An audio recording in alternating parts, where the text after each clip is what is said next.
আগামী সরকারকে জুলাই গণঅভ্যুত্থানে ক্ষমতাচ্যুত সাবেক প্রধানমন্ত্রী শেখ হাসিনার চেয়ে বড় ফ্যাসিস্ট বানানোর সব উদ্যোগ চলছে বলে মন্তব্য করেছেন বাংলাদেশ রাষ্ট্র সংস্কার আন্দোলনের সভাপতি হাসনাত কাইয়ুম।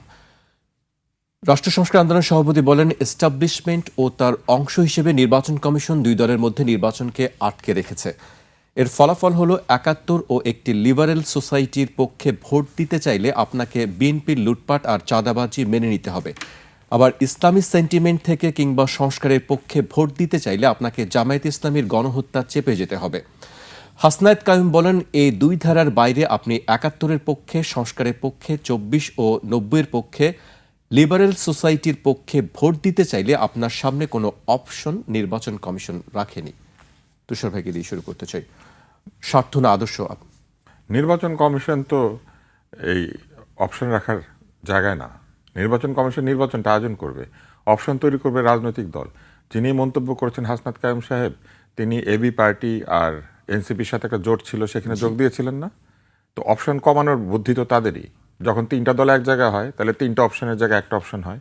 তারপর আবার তাদের ওই মোর্চা কী করেছে, সেই অপশন থেকে আরও অপশন কমিয়ে ফেলে দুই দল গিয়ে যোগ দিয়েছে জামাতে ইসলামের জোটে, যেখানে জামাতে ইসলাম, ইসলামী আন্দোলন, খেলাফত মজলিস, তাই না, এরা সবাই আছে। তারপরে আরও যারা ওই যে মামুনুল হক সাহেবের দল, হাফেজ হুজুর সাহেবের দল, সব আছে না ওখানে? তো ওরা আছে। তো অপশন কমানোর বুদ্ধিটা কে করেছে? হাসনাত কাইয়ুম সাহেবরাই করেছেন।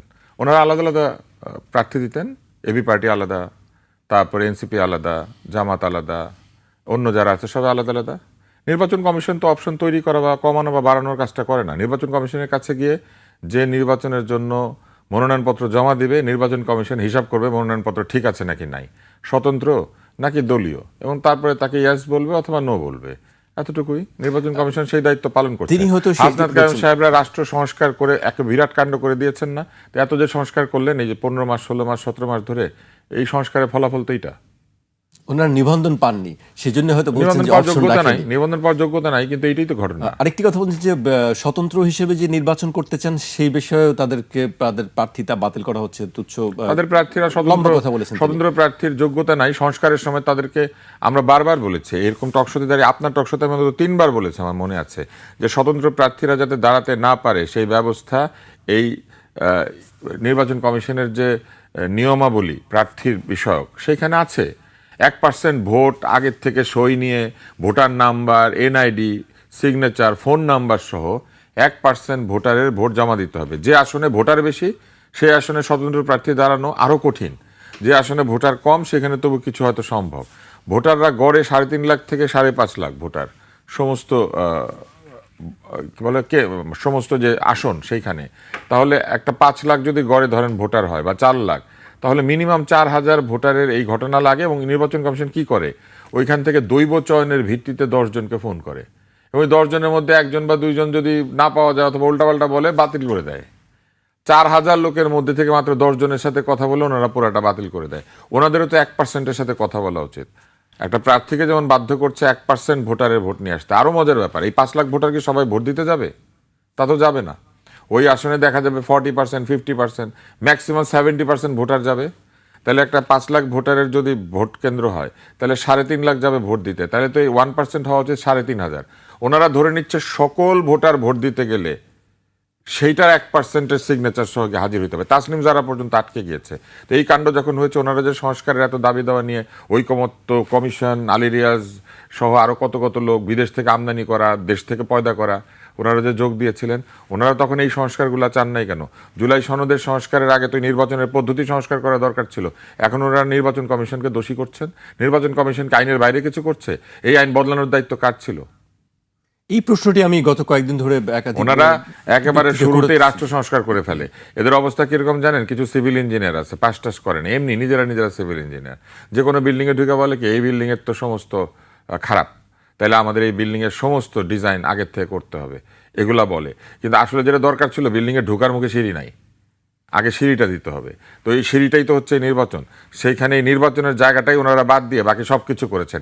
নির্বাচনের পরে সংসদ আসিলে সংসদের সদস্যরা 270 দিনের মধ্যে না কত দিনের মধ্যে, আবার 6 মাসের মধ্যে আবার সব কথা শুনতে হবে, এটা না শুনলে ওইটা, ওইটা না শুনলে এইটা, গণভোট করতে হবে, এগুলাই করে গেছে। নির্বাচনের পরে কি করবে সেটা, নির্বাচনটা কেমনে হবে সেটা নিয়ে আলাপ করেন নাই কেন? সেটি কেন করেননি? আমি এই প্রশ্নই করছিলাম গত কয়েকদিন যে বড় বড় ধরে। সংস্কার চিন্তা করে, রাষ্ট্র সংস্কার আন্দোলন, বুঝছেন এটার অবস্থা কেমন? আমি আরেকটা উদাহরণ দিই। একটা কম্পিউটারকে প্রশ্ন করা হয়েছে যে একটা সিঁড়ি দিয়ে ওঠার সময় সবাই হোঁচট খায়, তো এটা কেমনে করে বন্ধ করবে? তো কম্পিউটার অনেক এরকম কমিশন টমিশন করে, ওই কম্পিউটার অনেক সবার সাথে মানে অনেক ডিসকাশন করে, এআই তো আলাপ করে বলছে যে সবাই কোন সিঁড়িতে হোঁচট খায়, বলে প্রথম সিঁড়িতে। বলে প্রথম সিঁড়িটা বাদ দিয়ে দেন। প্রথম সিঁড়িটা বাদ দিয়ে দিলে যে দ্বিতীয় সিঁড়িটাই প্রথম সিঁড়ি হয়ে যাবে, এটা বুদ্ধির মধ্যে নাই। এই যে এত রাষ্ট্র সংস্কার টস্কার না করে আমাদের মতো আমজনতা আছে না, রাস্তাঘাটে যে আমরা ঘুরে বেড়াই, কথাবার্তা বলি, হ্যাঁ, আরেক আমার সাথে আরেকটা ছেলে আসে, ওকে সবাই আমতারেক বলে। এই আমতারেক আমজনতা এদের কথাবার্তা একটু শুনলে পরে এই গন্ডগোলটা হতো না।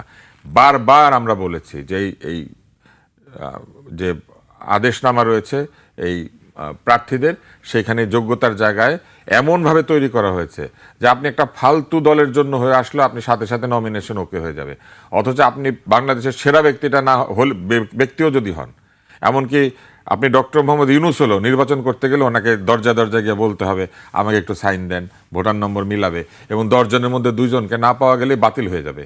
তো এখন ওনার মনে করেন উনি যে যাদের কাছ থেকে সিগনেচার নিয়েছে, ওনার উপদেষ্টা পরিষদের অনেকে আছে, এদের ওনার যেসব লোকজন উনি বিদেশ থেকে আনছেন এরা আছে, এদের 10 জনকে ফোন করে দেখা যাবে 4 জন, একজন অস্ট্রেলিয়া, একজন নেদারল্যান্ডে, একজন আমেরিকা, ওনারটা বাতিল হয়ে যাবে।